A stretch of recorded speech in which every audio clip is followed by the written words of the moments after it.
हम बात करने वाले हैं महाकुंभ की। वो महाकुंभ जो दिव्य है, वो महाकुंभ जो भव्य है। माघे वृषगते जीवे मकरे चंद्र भास्करौ अमावस्यायाम तदा कुंभ प्रयागे तीर्थनायिकी। जब माघ महीने में सूर्य मकर राशि में प्रवेश करता है, उसके बाद प्रयागराज में सारे लोग इकट्ठा होते हैं।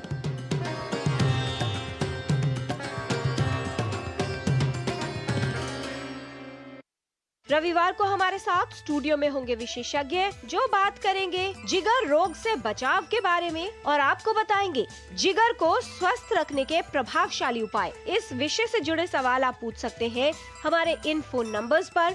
साथ ही आप अपने प्रश्न कार्यक्रम के दौरान ईमेल भी कर सकते हैं। तो देखिए रविवार 5 जनवरी।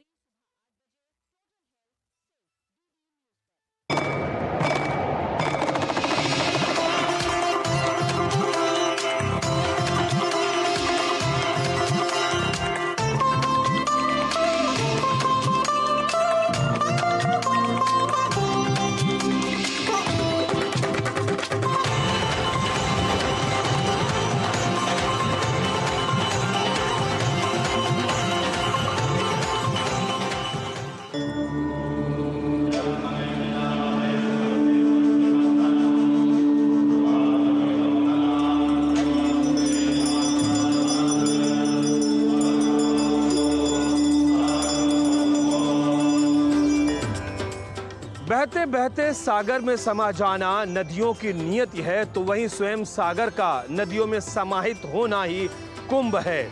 विशाल जल सिंधु का नदियों में समाहित हो जाना शुभ है, तो वहीं अलग अलग लहरों में विश्वास और आस्था दिखना कुंभ है। ये महाकुंभ 2025 है, जिसका क्षितिज व्यापक और आयाम अनंत है। दरअसल ये उस पतित पावन सनातन संस्कृति की वो विचारधारा है जो भूमि रूपी रथ पर वेद रूपी अश्वों के साथ और इस शीतल शांत पवन को सारथी बनाकर सदियों से प्रवाहित हो रही है। नमस्कार, स्वागत है आप सभी का डीडी न्यूज पर। एक भारत श्रेष्ठ भारत के इस खास कार्यक्रम में मैं हूं आपके साथ मनीष वाजपेयी और आज इस खास कार्यक्रम में हम बात करने वाले हैं महाकुंभ की। वो महाकुंभ जो दिव्य है, वो महाकुंभ जो भव्य है और वो महाकुंभ जो नव्य है। कुंभ पर्व किसी इतिहास निर्माण के दृष्टिकोण से नहीं शुरू हुआ था, परंतु इसका इतिहास स्वयं समय द्वारा ही बनाया गया है। माना जाता है कि भगवान विष्णु ने मोहिनी रूप धारण कर अमृत कलश हासिल कर लिया था। जारी संघर्ष में अमृत की कुछ बूंदें हरिद्वार, नासिक, उज्जैन और प्रयाग में गिरी और मान्यताओं के अनुसार तभी से कुंभ का आयोजन हुआ था।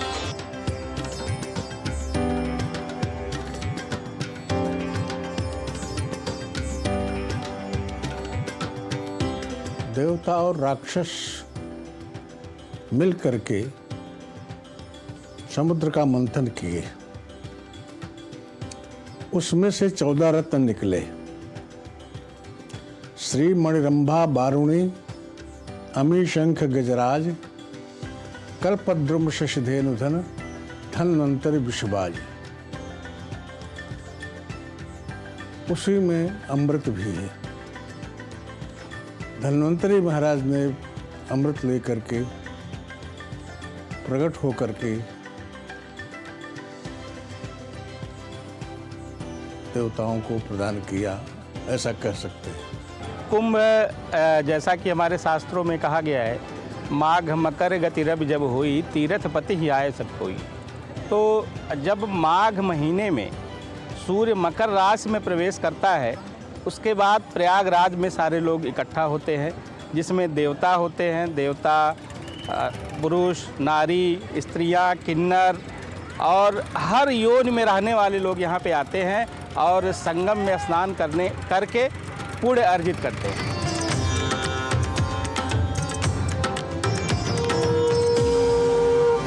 सब कुछ इतना अविश्वसनीय दिखता है कि कोई भी इस दिव्य मेले में अपने आप को आने से रोक नहीं पाता।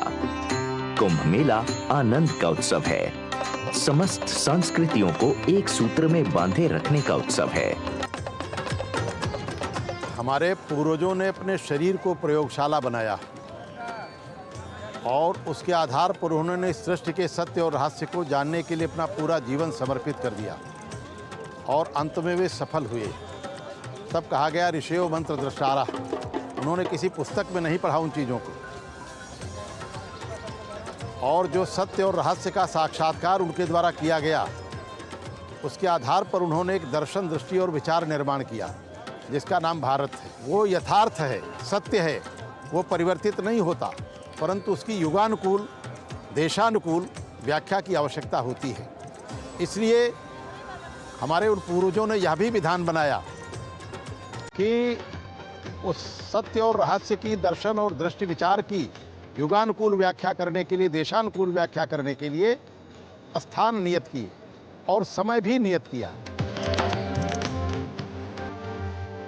प्रयागराज में कुंभ मेले को ज्ञान एवं प्रकाश के स्रोत के रूप में व्यापक रूप से सर्वाधिक महत्वपूर्ण माना जाता है।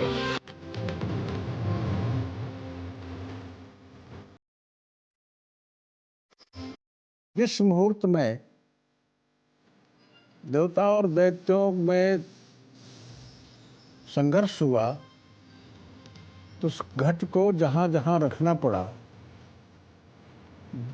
जिस मुहूर्त में रखना पड़ा, वो मुहूर्त जब आता है तब वहाँ वहाँ कुंभ पर्व लगता है।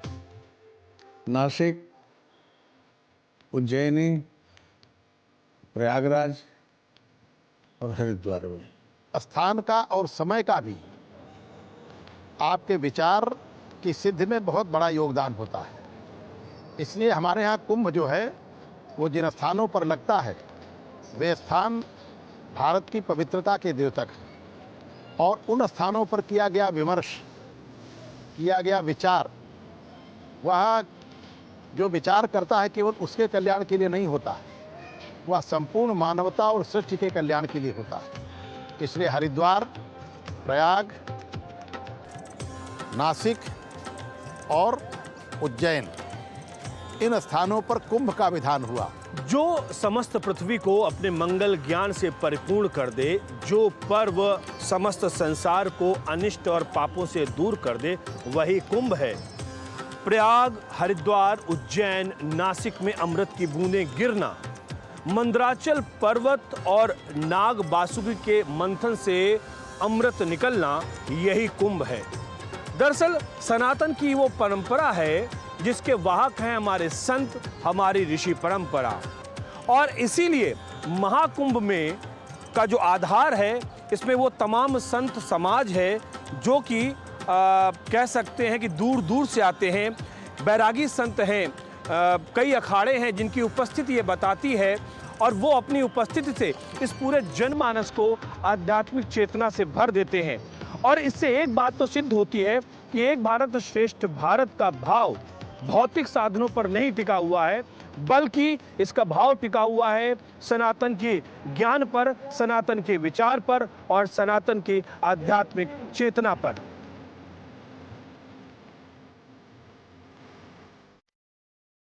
सूर्य जो ज्ञान का प्रतीक है, इस त्योहार में उदित होता है। पुराणों के अनुसार कुंभ मेले में आकर यहाँ के पवित्र जल में स्नान कर व्यक्ति अपने समस्त पापों से मुक्त हो जाता है।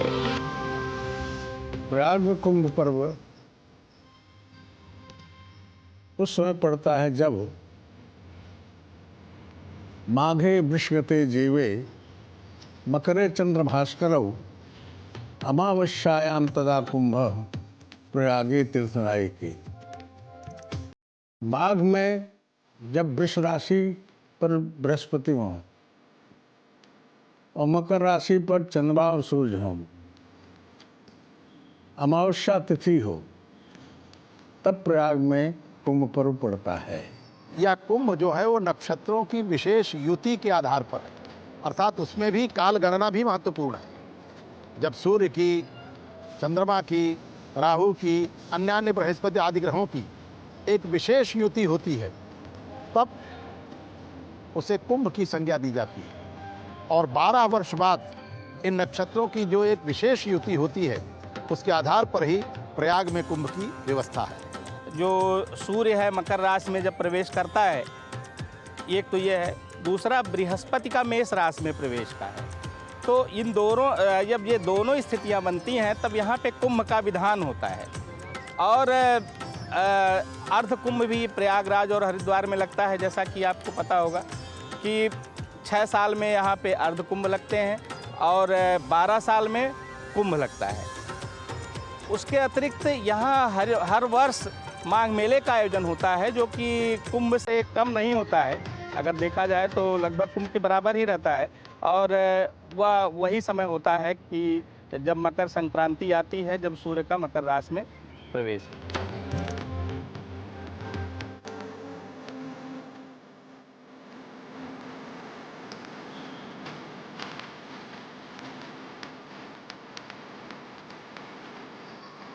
यह प्रयाग वह स्थान है जहाँ पर अनादिकाल से हमारे ऋषियों ने प्रकष्टेण यागा, जहाँ पर याग अर्थात यज्ञ संस्कृति और उस यज्ञ संस्कृति के विधान के लिए प्रयाग चर्चित रहा है।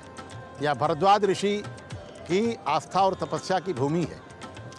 इसलिए 12 वर्ष बाद यहाँ पर सभी ऋषि और महर्षि एकत्र होते थे और वही दर्शन, दृष्टि और विचार जिसकी खोज के लिए हमारे पूर्वजों ने हमारे ऋषियों और मुनियों ने अपना जीवन लगाया, उसकी युगानुकूल व्याख्या करने के लिए 12 वर्ष बाद एक नक्षत्रों की विशेष युति पर कुंभ में वे एकत्र होते थे। आनो भद्रा कृतवो यंतु विश्वतः, यह संवाद और शास्त्रार्थ की भूमि हुआ करती थी। इस कुंभ में अपनी अपनी बात सब कहते थे, लेकिन दूसरे की बात सुनते भी थे।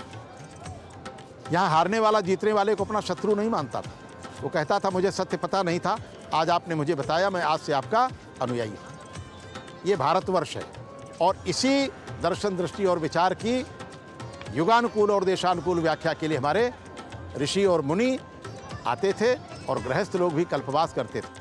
कथाओं, कहानियों, किस्सों, किंवदंतियों, पुराणों, शास्त्रों, इन तमाम माध्यमों के जरिए हमारी ये महाकुंभ की यात्रा लगातार चल रही है। लेकिन इसमें एक छोटा सा पड़ाव है, एक व्यावसायिक व्यवधान है। बस एक व्यावसायिक व्यवधान के लिए हम यहाँ पर रुकते हैं, तुरंत वापस आते हैं। कहीं मत जाइए आप, बने रहिए हमारे साथ। बस हम यूं गए और यूं आए।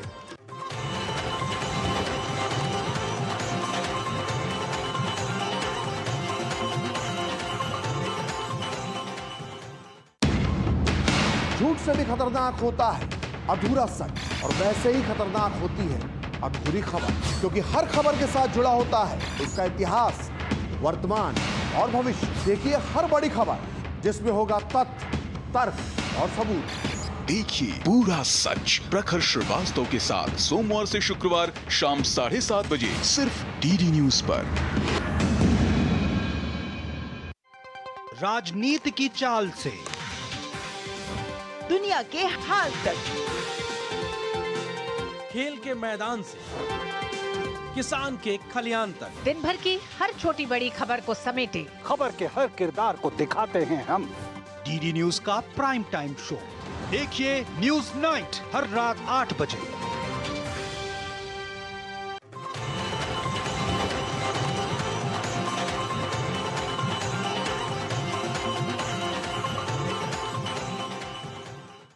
जिस जगह पर, जिस पड़ाव पे हमने आपको छोड़ा, हम वहीं पर खड़े हुए हैं आपकी प्रतीक्षा में।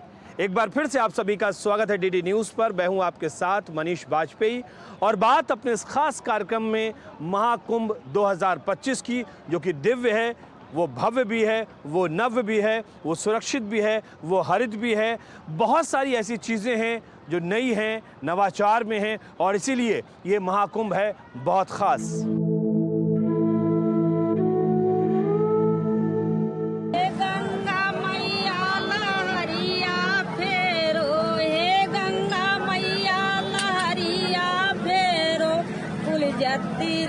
के रक्षा करो, जो गरीबों दीपक बेचे, जे गरीबों दूध बेचे, उनकर गुजारा मैया तू करो।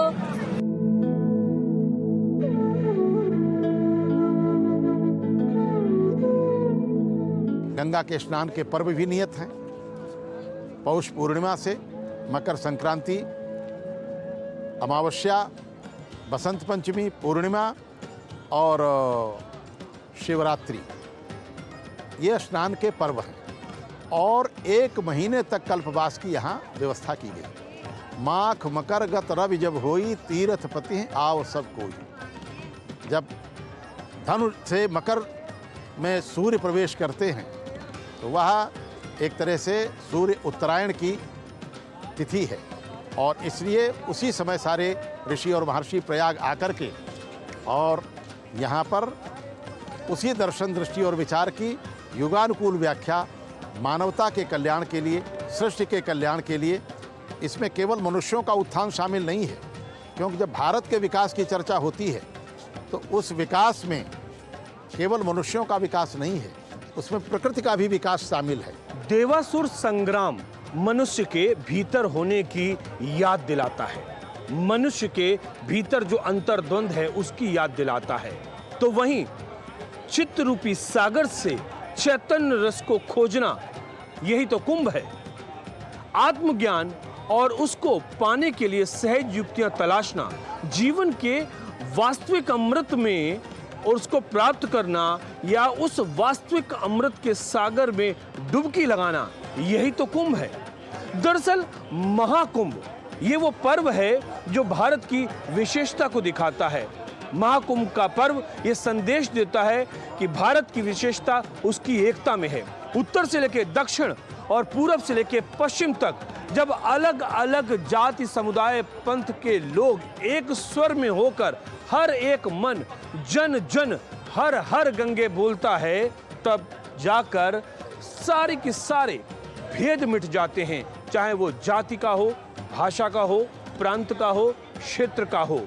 और जब ये सारे भेद मिट जाते हैं तो हम पहुंच जाते हैं अपने उस उच्च शिखर पर जहां पर ज्ञान है, जहां पर विचार है, जहां पर संस्कृति है और जहां पर आध्यात्मिक छटा एक अलौकिक सौंदर्य बिखेरती है।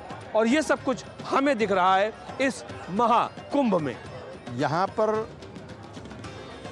केवल प्रयाग से लोग नहीं आते, केवल उत्तर प्रदेश या केवल भारत से लोग नहीं आते।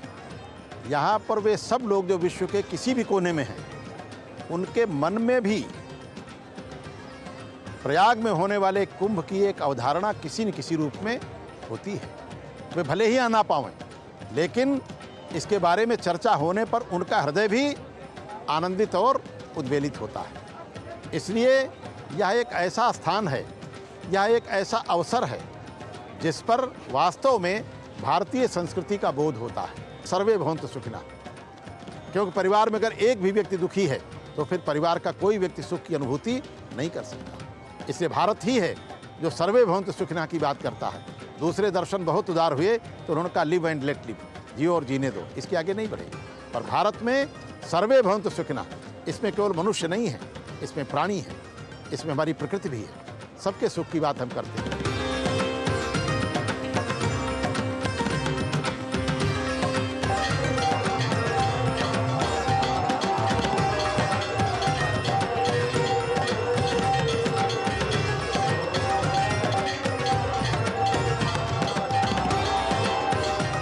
इतिहास में अगर हम जाएंगे तो यदि हम 630 ईस्वी के आसपास जाएं तो ह्वेनसांग के यात्रा वृत्तांत में उसने लिखा है कि जब यहाँ पर राजा हर्ष आया करते थे और यहाँ उनके आने के समय एक महल का निर्माण किया जाता था अस्थायी रूप से, तथा कई छोटे छोटे कॉटेज बनते थे और उस समय पूरा राज्य उनका यहाँ पे आता था और यहाँ वह राजा हर्ष सर्वस्व दान करके जाते थे।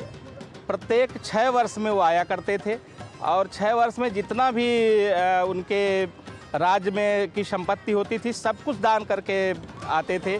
अगर हम देखें तो एक ग्रंथ में जो हर्षचरितम है, हर्षचरितम में ये मिलता है कि राजा हर्ष अपनी धोती को भी यहाँ पे दान करके चले गए।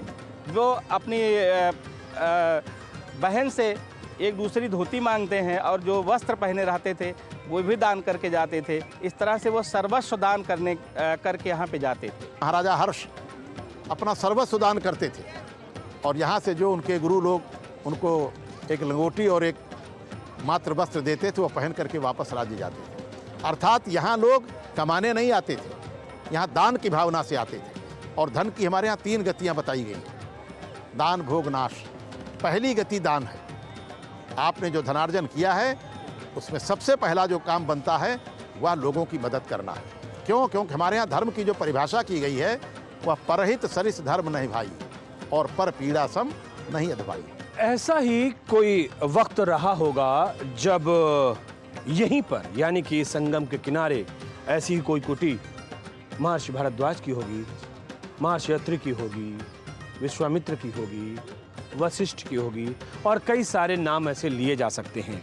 ये वक्त का कालखंड है कि इतना कारवां गुजर गया और आज हम इस समय आपके सामने मुखातिब हो रहे हैं। दरअसल जब बात एहसासों की होती है, जब बात आस्था की होती है, जब बात श्रद्धा और भक्तिभाव की होती है तो फिर वहां पर तर्क नहीं होते, विशुद्ध रूप से समर्पण का भाव होता है।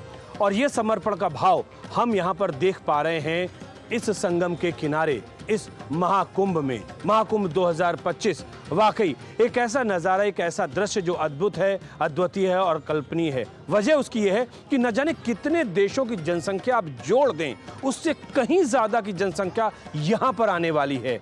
और वाकई इतने लोगों को संभालना, इनकी व्यवस्था करना, इनके सुख दुख को देखना, समझना कोई आसान काम नहीं होता। घर में एक शादी होती है तब भी कहीं जीजा नाराज होते हैं और कहीं फूफा नाराज होते हैं, और यहाँ तो फिर संख्या जो बताई जा रही है वो 40 करोड़ की है। तो सोचिए कितना प्रेशर होगा। लेकिन ये प्रेशर तब खत्म हो जाता है जब वसुधैव कुटुंबकम की भावना हमारे सामने आती है। ये सभी लोग हमारे परिवार के लोग हैं, हमारे परिजन हैं, हमारे साथी हैं, हमारे साथ सनातनी हैं, और ये भाव सब समस्याओं का समाधान कर देता है। आगामी माघ अमावस्या के पर्व पड़ रहा है, इसलिए कुंभ पर्व यहाँ पर है। पिछले अर्ध कुंभ में प्रशासन ने कुंभ पर्व नाम दिया था, इसलिए इस कुंभ पर्व पर महाकुंभ शब्द का प्रयोग हुआ है। वैसे शास्त्रों में कुंभ तक ही सीमित है, महाकुंभ की परिभाषा नहीं हमें मिली है। तो कुंभ पर्व प्रयाग में पड़ रहा है। सभी लोग अपनी अपनी भावना के अनुसार समय पर उपस्थित होकर के कुंभ पर्व में स्नान करें। संगम, जहाँ पर गंगा जमुना सरस्वती का मिलन है, उसे संगम कहते हैं, त्रिवेणी कहते हैं। और उस स्थल से 200 धनुष चारों तरफ संगम कहलाता है। इधर दशाश्वमेध घाट तक, उधर छत्रलगा तक, उधर सरस्वती घाट तक, ये सब संगम क्षेत्र है। तो एक बिंदु विशेष पर ही नहीं सबको जाकर के धक्का मुक्की करनी चाहिए। इन पूरे क्षेत्रों में अपना कहीं भी स्नान करें, वो त्रिवेणी संगम का स्नान माना जाता है, माना जाएगा।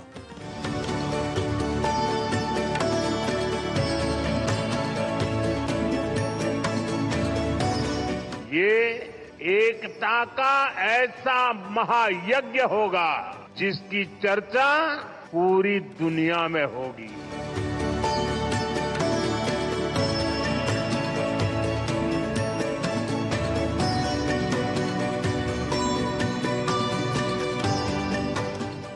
त्रिवेणी के इस संगम तट पर यह सूर्य इस वक्त यहाँ पर अस्त हो रहा है, लेकिन सनातन का सूर्य उदय हो रहा है।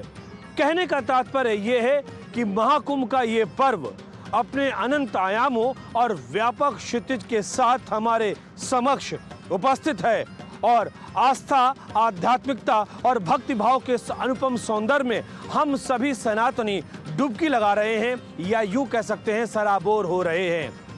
अनंत आयाम का मतलब साफ तौर पर है, इसके वैज्ञानिक पक्ष हैं, इसके ज्योतिषी पक्ष हैं, प्रकृति के साथ हमारा क्या सामंजस्य है, ये भी इस बात को हम सीखते हैं। वसुधैव कुटुंबकम की धारणा यानी कि विश्व के साथ इस सनातन धर्म का क्या संबंध है, इस बात को भी हम समझते हैं, सीखते हैं। यानी कि जितना कुछ हम कहें शायद ये बहुत कम होगा और इसकी व्याख्या या इसका विषय इससे कहीं ज्यादा है।